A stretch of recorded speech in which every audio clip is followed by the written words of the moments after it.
Are you going to point at me or do I just talk?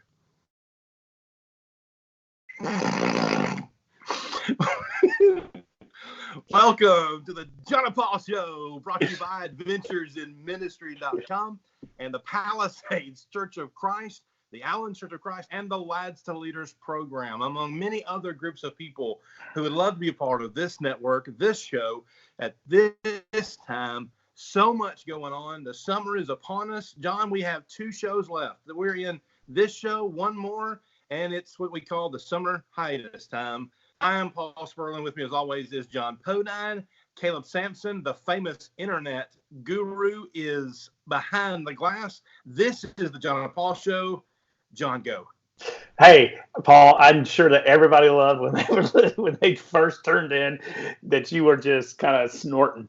It was a snort laugh. I mean, good news, good day.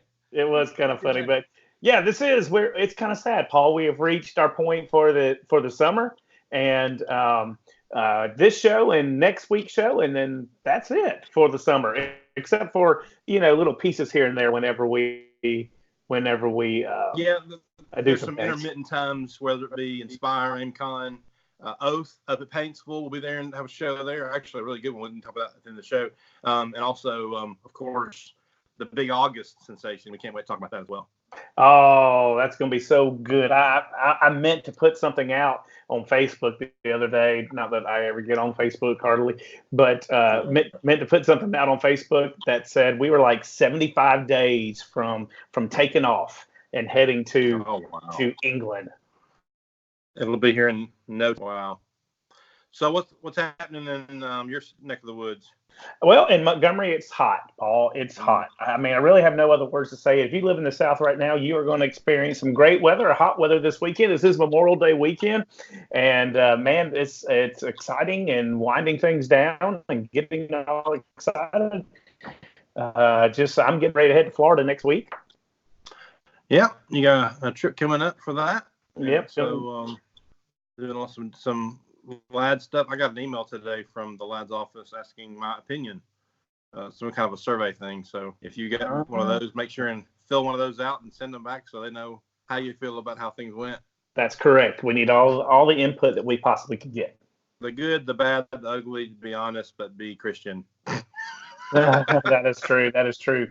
So, Paul, how are things going up there? We're getting ready to close this down. I know it's a sad time for you, closing all this down, but that's okay. We're going to make it.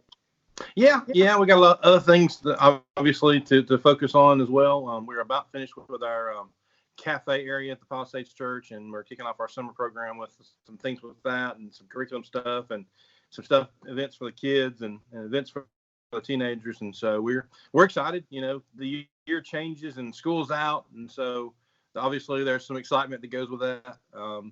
And so it's hot. It's just we're not in Montgomery anymore, but it's still hot in Birmingham. And, the roads are still closed down, so it's the same as it always is. But you still have 2 hours worth of traffic. Is what you're saying. That's right. Just a little earlier or a little later. You just got to make the plans for that. Yeah, definitely. Such is life. Hey, John, before we get into our topic for today, though, I would like to talk about next week. Okay. And you and I have talked a lot about this. We really want to share this. It's something we're calling Ministry 411. It's the information about ministry.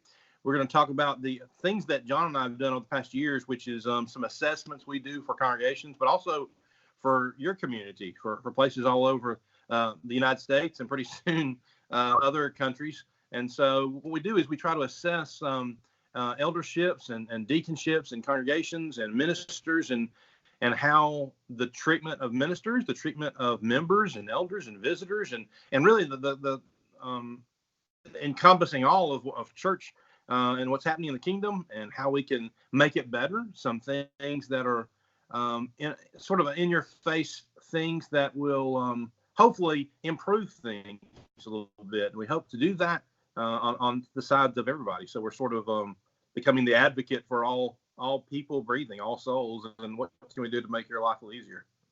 Yeah, it's going to be an interesting thing. We're excited about it. We're kind of going to give the state of ministry that, as far as what we know it, of things that are taking place, and some things that may shock you, some things the need for ministers and where we're at and kind of some things like that. So please, we want you to tune in next week and make sure as we close out for this season of the John and Paul Show, we're going to kind of close out with this.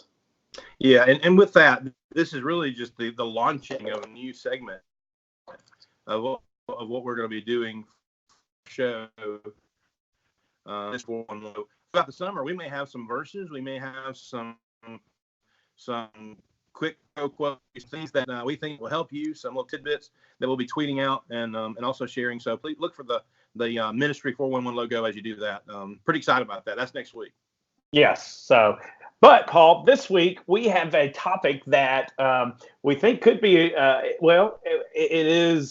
it is a fiery discussion that's taking place in our nation right now.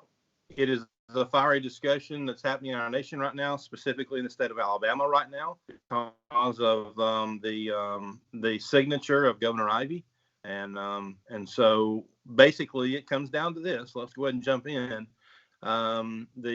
The title of our show today, and by the way, let's say this, even though it's in the title, this is not a versus series. This is not one of those things where John and I decide we're going to be on opposite ends and fight for one side or the other. The side we're fighting for is the Bible side, the side of God, the side of the soul, and the side of rational thinking, John, wouldn't you say? Yeah, and that's the thing, because some of the things we're going to talk about in here, Paul, this morning, when you look at it, and all you have to do is look at social media, look at the news, and see things. It's funny because you'll have things that are so irrational on one side, but so rational on another side, and it seems to kind of blend over into this debate that we're talking about, and that is this idea of being pro-life versus being pro-choice. The idea of that does a person have the right to abortion, and so those are some of the things that we're talking about. And obviously, and John's going to be fielding the questions. I know we got a lot of comments and things coming in through Facebook, and I know through texting. I'm sure as I'm getting them, he's probably getting some texts specifically about this, because some people don't want to put their stuff on Facebook. So here's the thing. This is very important.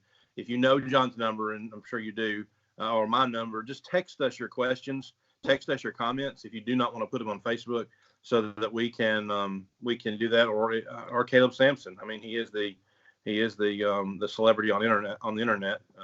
So with over 5,000 friends on Facebook.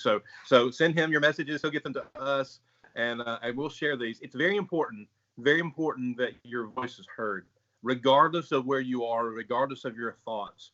And I think from the beginning, we need to sort of lay out where we are on this as well. The title, the topic of our show today is pro-life versus pro-choice, the ultimate versus series. And even though we said that, it doesn't mean that this is me and John are on opposite sides, because we're not.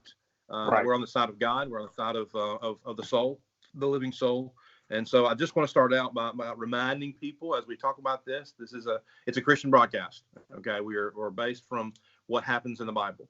And so if there are things in the Bible you disagree with, let us go ahead and just say this: you're going to disagree with us as well, because this isn't Paul's views. This isn't John's views. This is just what we gain from the Bible, and what we feel is something that's important to mention. I'm not going to preach, but I'm going to start here in Genesis chapter 1 in verse 27. God formed man out of the dust of the ground. We are created by the image of God. That's one thing I think we need to understand. God didn't create us in the image of someone that can't walk straight. He didn't create us in the image of someone who cannot handle life, cannot do things. The average person, the below, even the above average person, God created us in his image. We are created in the image of God, which is very, very special. He said, I formed you in the womb, I knew you. Before I formed you in the womb, I knew you. Before you were born, I set you apart. I appointed you as a prophet of nations. We're going back to Jeremiah 1:5. That whole thought process tells us that we're thought of before we're even there. But conception creates the soul. Yeah. Right? Once that heartbeat hits that first time, we have someone. And so I think that's a good foundational jumping place for what we're going to talk about next. And I think it is, Paul, because that's kind of what this whole discussion centers around. If you've been, especially within the last 20 years of this debate, and remember, this goes back to back into the 1970s with the Supreme Court case Roe versus Wade, and even though it wasn't necessarily per se an abortion thing, it was more about women's right in that case. Mm-hmm. It has turned and blown up into what it has today, and so the big debate has come. And when you see bills being passed, like what you saw passed a couple of weeks ago in Alabama, what you've seen passed in Georgia of recent time, I believe this past week, Missouri went ahead and passed one of these two, and other states are looking at it. I believe even Louisiana had one that was passed and signed by a Democratic governor in particular there, that is what considers what do we consider life?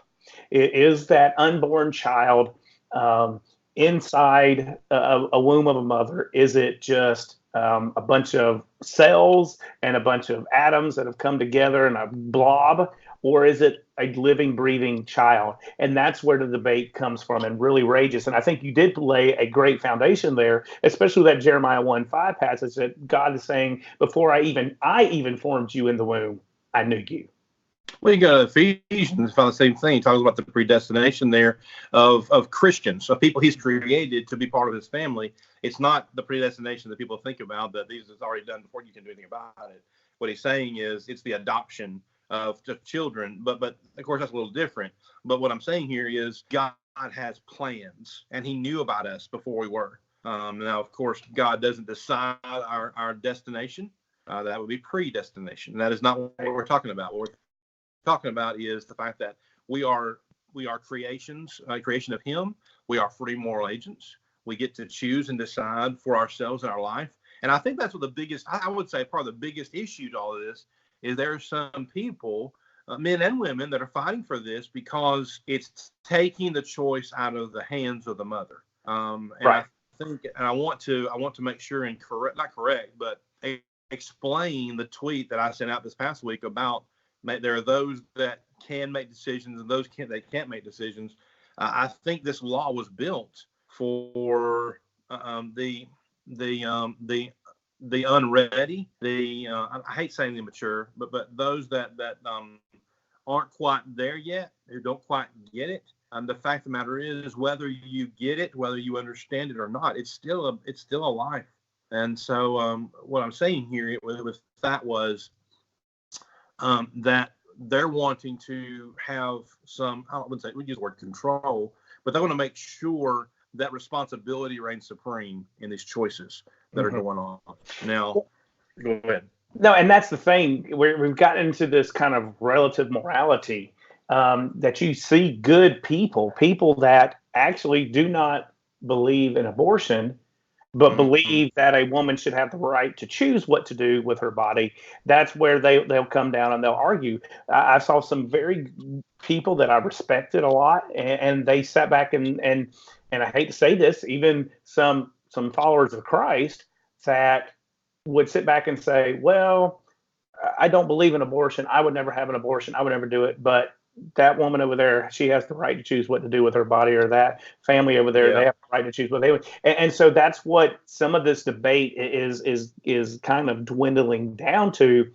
And of course, we go back to the thing is, well, what about the baby's right to choose?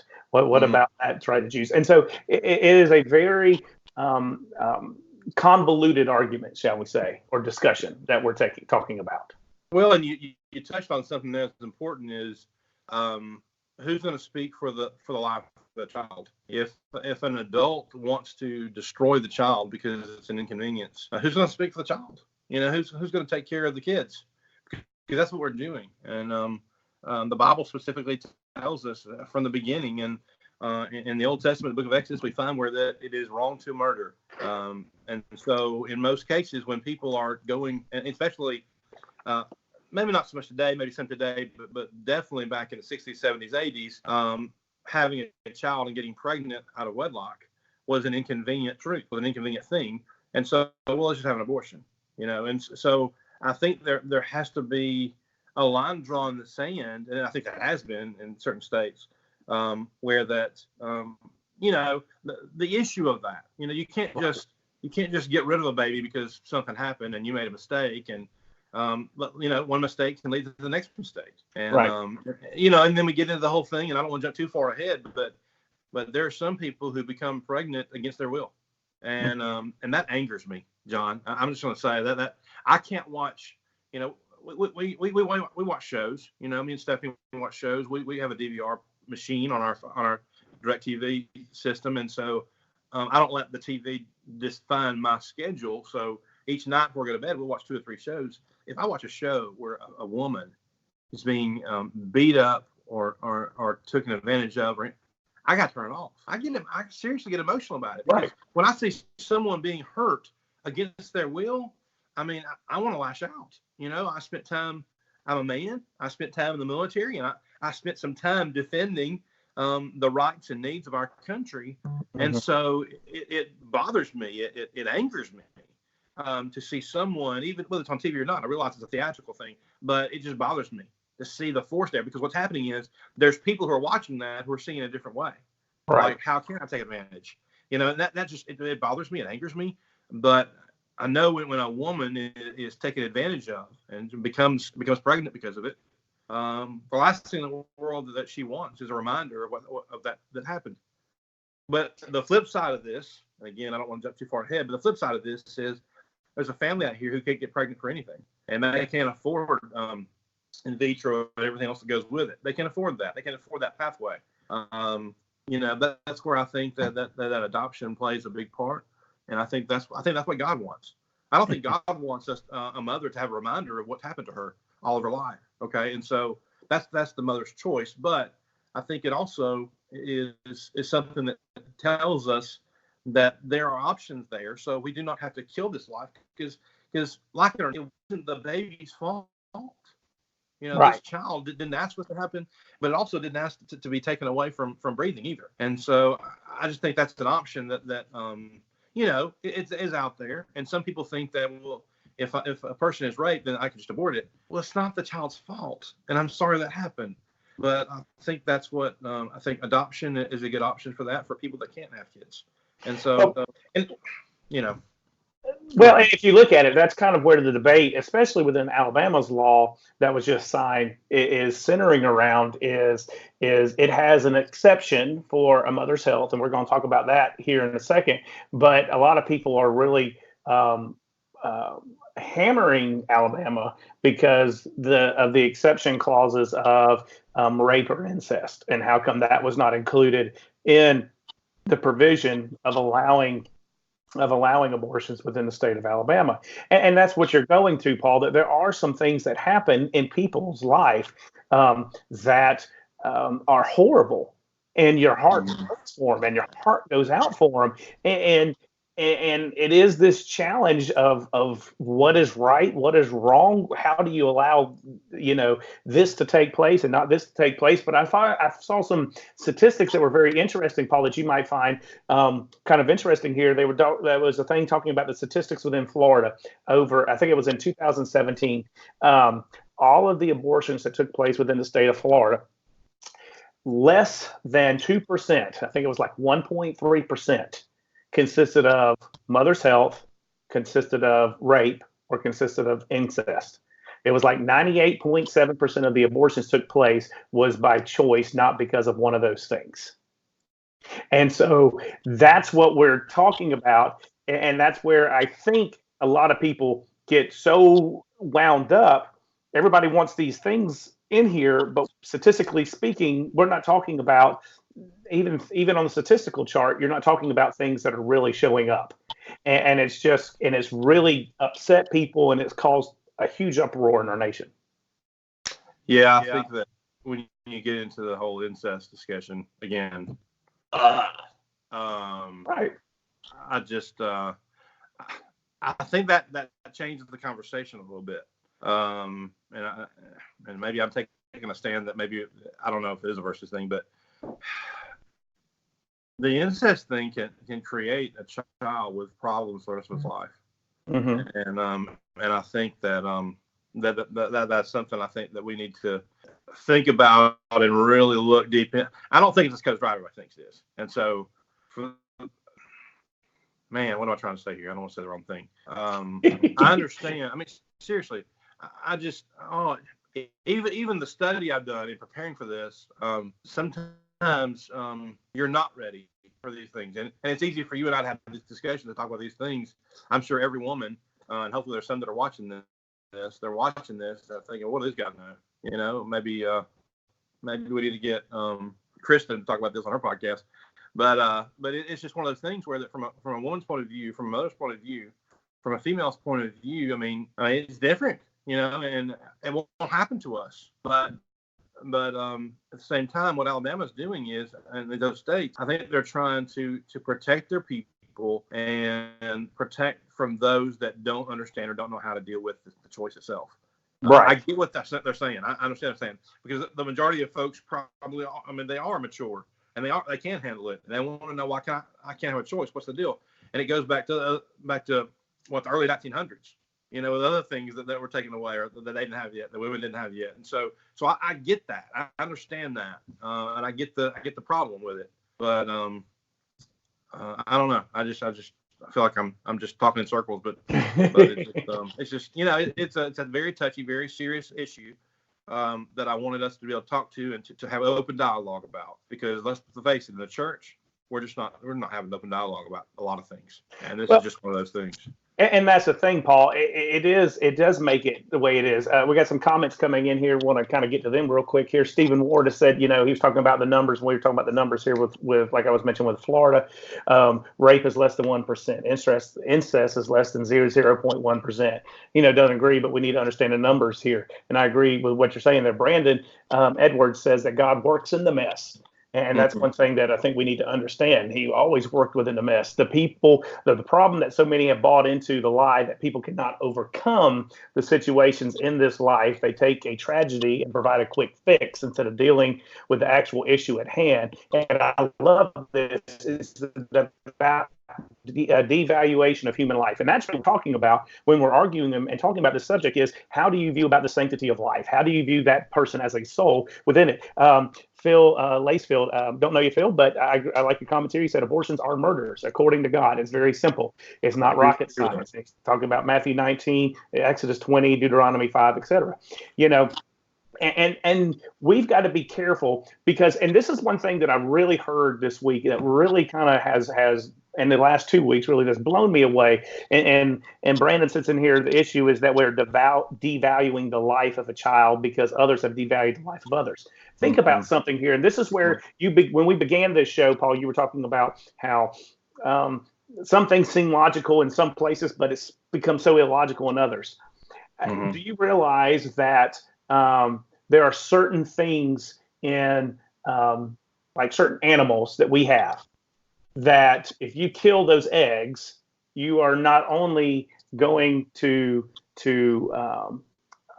face a fine, but there's also a chance for jail time because they're endangered species and you're going to do it. And I have no problem with that. But then when we're talking about a child, they don't get that same right. That's considered a fetus. That's considered just some flesh that's growing and not. Same thing with this whole debate about, I lost what I was trying to say, the death penalty. You know, we can't put a needle in salsa, man. I'm not meaning this to be ugly with this, but we can't put a needle into a murderer because that's a life there, according to some people in our world, which it is a life. I don't want to value that, but then we can in an unborn child, and so you kind of see this illogical battle taking place. I get the things that are said, and I agree with Phil Lacefield. Don't know you at all, but I do appreciate your words there. That abortion is murder, and I get that. But I think we also need to look at the issue of too, where no one's intent is to destroy a child, but woman is, and you know, and this is the weird thing. I say neat. It's a weird thing is, you know, those conversations we have about someone who is not yet baptized. And you're like, well, if someone is on their way to the water and they die in a car accident on the way, or maybe they drown in the water, you know, that's never going to happen. we talk about that. I don't know any situation where someone has died on the way to obeying the gospel, but we get into this thing about abortion, and we say all of abortion is murder. Well, let me ask you this question. This is my question for this, and the intent isn't to destroy the life, but what if a choice has to be made? And as a dad, would be dad, and husband is husband, what if the life of your wife is in jeopardy versus this child? One of them is going to live. Now you say this, I don't know, and I'm sure this happens, but I've never heard of it. I mean, I know it occurs. I've never heard of it. I know it occurs, but in my circles, I've never been a part in ministry where a dad or a husband had to make that choice between his. You always see this stuff on television. Okay, you do, and it's not real, but it is what it is. They give you all these scenarios that you would never have to deal with.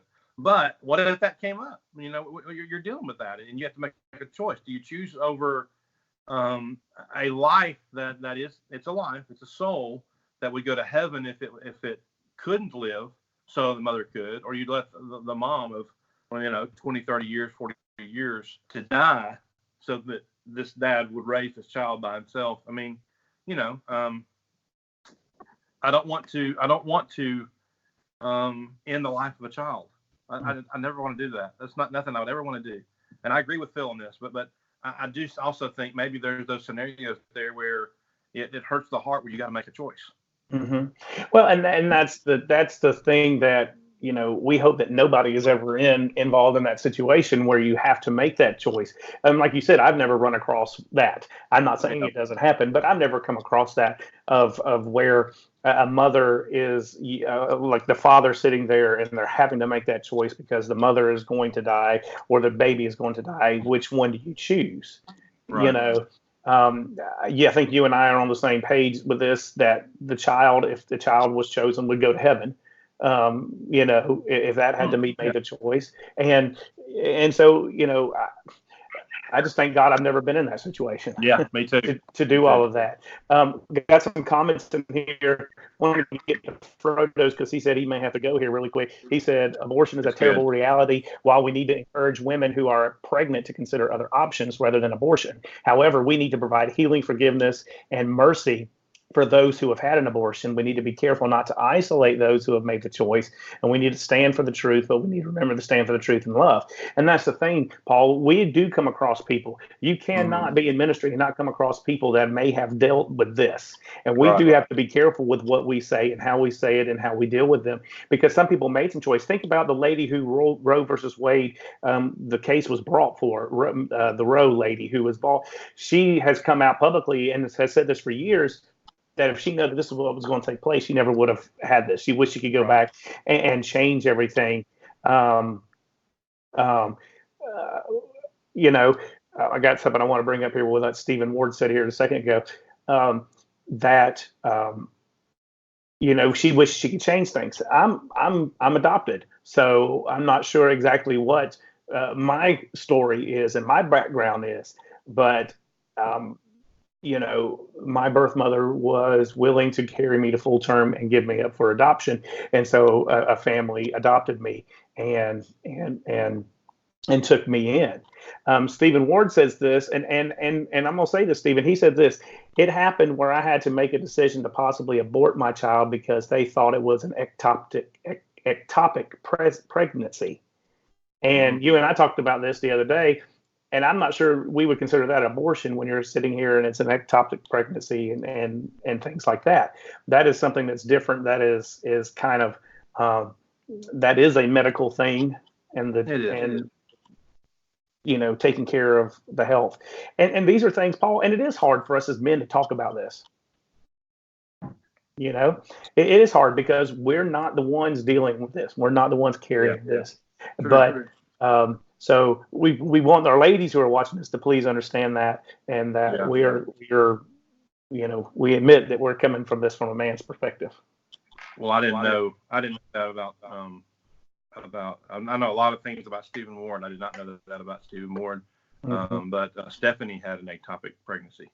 And, so obviously we didn't have a choice. I mean, the choice,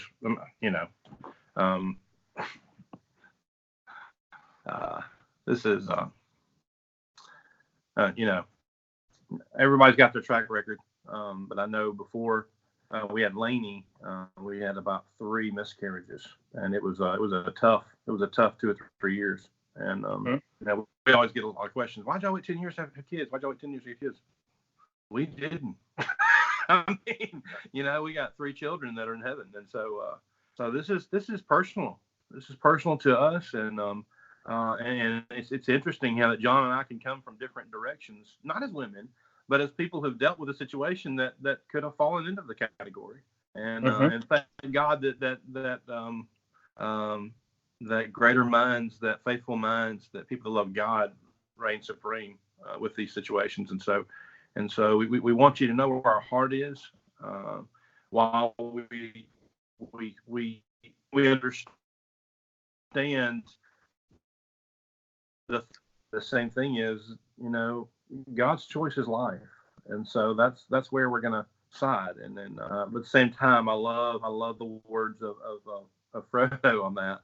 What a great guy! And then the words he says, that even if there's some situations that have to be dealt with, forgiveness needs to reign supreme, and having a heart and being there for people and to encourage people and to help them, with in mind that to go with what Phil mentioned earlier, is that abortion is not an option. You know, ending the life of a child is not an option, because it's your kids. You know, and right? To live with that, to live with that the rest of my life, that would be very difficult. And Right.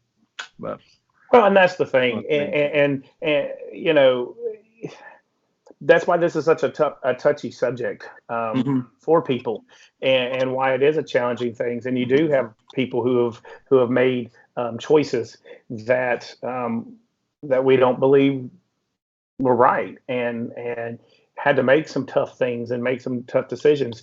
But you know, I think back to, and I saw this being put out on social media all over the place. I think about who was the first, what was the first human to be excited about the birth of Christ. It was a born child in John the Baptist. You know, when Mary goes over to Elizabeth's house and Elizabeth's 6 months pregnant, and the baby kind of jumps around inside of her and is excited about it. And so, you know, that's a living, breathing thing. You know, right next door, I got Mike Horn working here next door, and probably within a week he's going to be a grandfather. And he was showing me pictures this morning of Hinton and Kaylin's kid. And you know, for people who sit here and say it's not a life, you know, I wish I could understand their thinking better, because I just can't. Yeah, I understand. Mm-hmm. Caleb's dropping stuff I didn't know. I mean, it's just, I know. You know, you don't know people's story. You don't know what they've dealt with, and the fact of the matter is, most all of us have dealt with something, right? You know, according to this, and so it makes the topic a little more personal, you know, so I just think. That's why I want to do this. You know, we have people coming in today talking about things today that let's face it, you've never watched our show. And so the point of this topic is to let you know that we're not just here for preachers. I mean, we're here for everybody. And we want to we want to have open conversation about things that affect you in your life, and what can we do to make it a little bit better. And so I really appreciate everybody for coming in and being a part of this. And know this, Paul, that you're going to hear more about this. I just read an article this morning that Planned Parenthood has already taken the Alabama, filed a lawsuit against the Alabama law that was passed, and we knew it was coming. You know, and within the article, I pulled it up here, also talks about that it's in Kentucky, Mississippi, Ohio, and Georgia. They've all done that fetal heartburn, which can be detected at 6 weeks. And so you're going to see more about it. And this is, and honestly, and I'm not getting into a political discussion with all this. This is why people vote for certain people. So certain people are in charge within, like putting people on the Supreme Court, because things like this go all the way to this.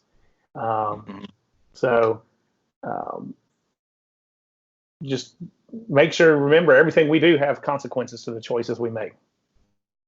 As we bring this sort of to a close here, is there anybody that is listening to us and watching us that has something they'd like to sort of chime in or bring up that they haven't yet? Oh,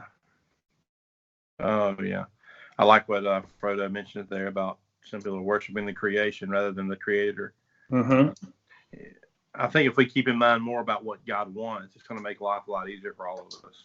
We got to go back to understanding when we view people as a soul and not just somebody. That doesn't mean it's not just about this debate, Paul. It's about everything. It's about how we view lost people. It's about how we view people that we disagree with. It's about people who may have left the church. It's about all those. We've got to view that each person is a soul.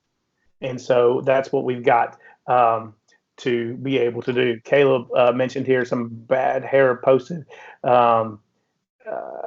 choosing to get an ultrasound outside of an abortion clinic, and how a lass came out cheering she killed her baby. That's a scary standpoint. Even she called it a baby. So it's a scary world in which we live. Mm-hmm. But this is where, as the church, we've got to stand up and be who we're supposed to be. That's true. That's true. And that's really all that God asks of us, is to be who we're supposed to be, and to make those choices, and to live that life, and to share that life. You know, if we have this information and we don't share this information or share the importance of the heartbeat, that's a child. The heartbeat is a child, and it's not just an inconvenience. You know, choices are made to bring that there. That doesn't give us a one-way ticket to destroy what God has made. I mean, right. So, and you know, a lot of that, in most cases, goes back to, am I living the life that God wants me to live? Am I making the choices God wants me to make? Right. Am I on the path to heaven? Am I on the path to salvation? And that's what it comes down to. And honestly, parents still in their sex for marriage and marriage only. I can't imagine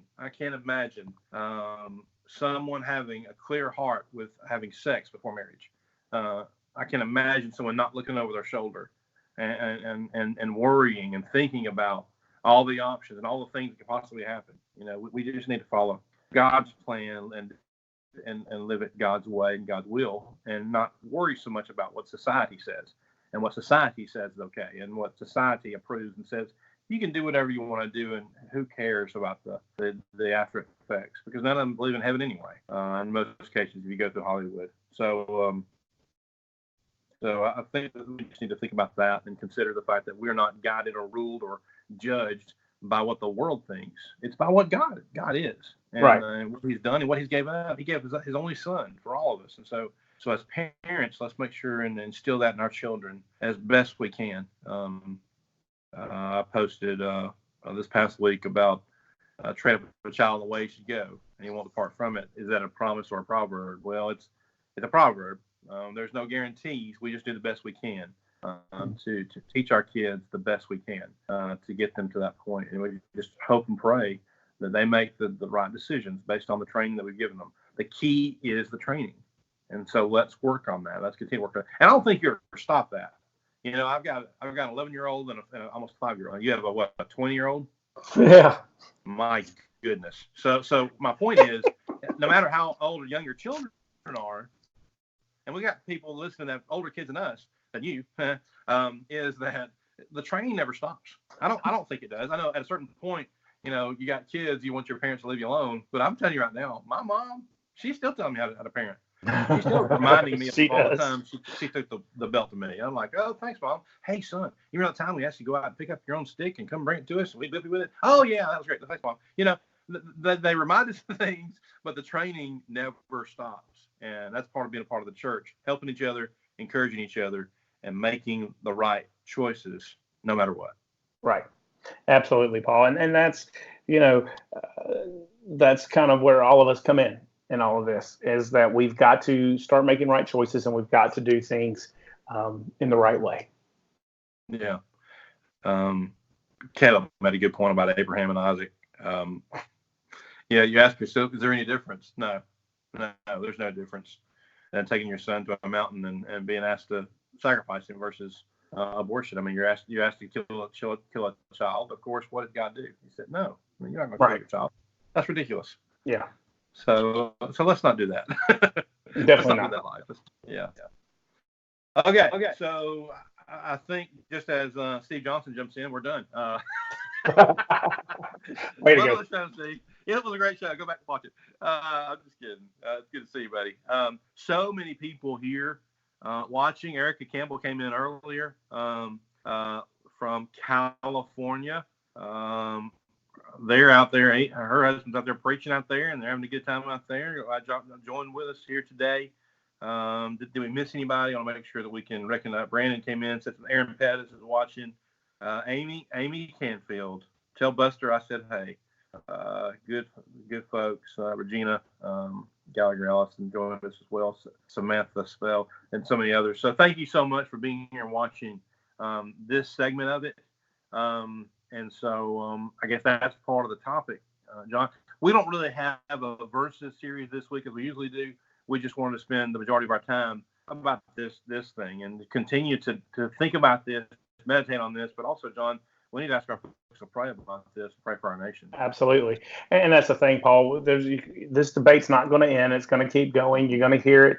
And it's really going to be, you're going to hear a lot of ugly things. You're going to see some people say some ugly things. You're going to hear people say some things that you're going to sit back and scratch your head and say, huh?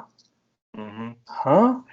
And we just keep on fighting, and we keep on doing what we need to do. Yeah. And like Caleb said, and it's a great point. Even as we're told to share the gospel, this is another truth we share about the importance of life. And so yeah, absolutely. Absolutely. A few things as far as paying the bills type stuff. So some business things we'd like to share with you as we close out our show today. Please know that if you and I want to, retweet this. Retweet.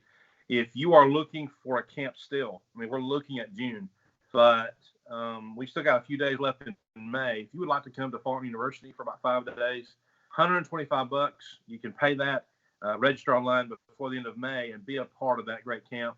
John and I will be there and be a part of it. Would love to see you there. That is June the 30th through July 4th. Please be a part of that. And then the next day, John and I will be heading with Caleb, we'll be going up to Paintsville, Kentucky for the Oath Youth Rally up at Paintsville Church of Christ in Paintsville, Kentucky. And so there's that. And then, of course, AimCon. It's $50 per person. That's the price no matter when. But sign up for that by the end of June. And that is at AimCon. That's AIMCON.org to register for the AIM convention, the AIM conference for that. And so put on by Adventures in Ministry. That is also on campus at Faulkner as well, an AIM event the weekend of the 19th through 21st. And then, of course, as John mentioned before, the 6th through the 14th, sometime during there, I'm pretty sure it's a Friday or Saturday, at 10 a.m. Central Standard Time, John and I will be live from Big Ben. We'll be live from London, England. We'll be excited. We'll be talking to you and looking around and talking to you and having a topic. It's going to be an overall blanket type topic. I can tell you that right now. But it's going to be something you need to know. We're not doing mission work. We're just able to go over, do some preaching and do some helping out and talking a little bit about what we do here with Exposure Youth Campus and stuff. And so he's excited about it. I'm excited because I got my passport yesterday, so now I can go. And so, it's neat. It's neat to go and preach other places and do a youth rally for them over there.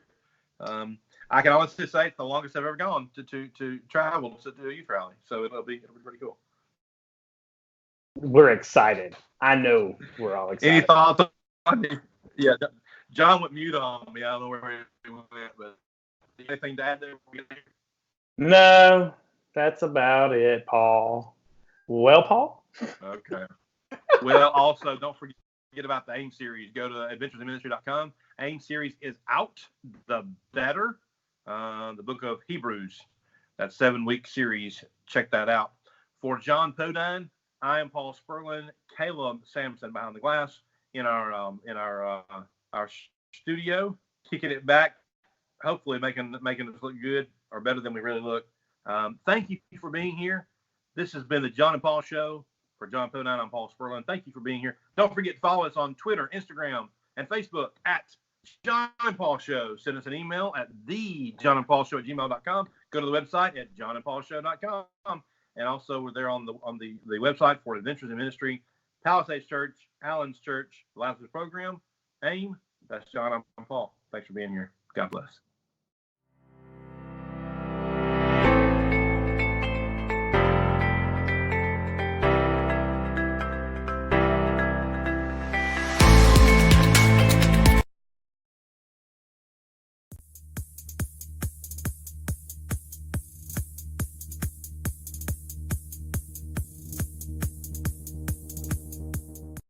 Today's show is brought to you by Adventures in Ministry. Check them out at adventuresinministry.com or go to the Google Play Store or iTunes App Store and download today.